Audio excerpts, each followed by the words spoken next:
In the Bible, the shepherd has two jobs: one, to be tender with the flock; two, to be tough for the flock.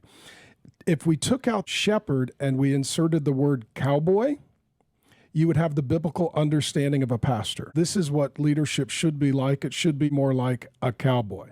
Guys, what Mark Driscoll says here makes so much sense and is part of what inspired me to name this little show The Barefoot Cowboy. Because God calls us to be shepherds, but unfortunately, Western society has reduced being a shepherd down to Little Bo Peep and nursery rhymes. But shepherds, when Jesus said be a shepherd, he was talking about these crazy people that were willing to go off into the wilderness and beat wolves with a stick. You know, David was a shepherd. He fought a lion, he fought a bear, he fought a giant. He was a lover, he was a fighter, he was a warrior, he was a poet. In short, David was a dab-blame cowboy.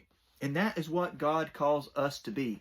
All of us, men and women alike. I know the term cowboy is gender specific, but the calling is not. Abraham, man, Abraham was a cowboy.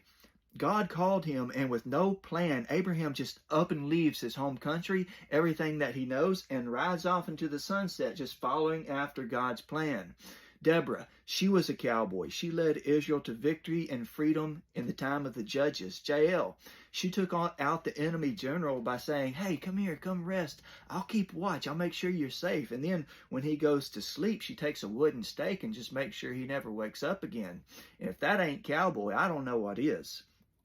I could go on with these stories, but notice I called this little show The Barefoot Cowboy, and that's because when God calls us to greatness, he also calls us to humility. Let's look at the first legitimate king of Israel, King Saul. He had such humility at the beginning, but he allowed the position to which God had elevated him to destroy him and ultimately lose his place and his part in God's calling. Being a cowboy is a thing of renown. You know, I spent many years in that life. And, you know, you got the hat, you got the spurs that jingle, you got the boots, and it's just really hard to stay humble. But for me, the idea of being a barefoot cowboy is just another way of saying be a good shepherd. It's that idea of servant leadership that Jesus portrayed.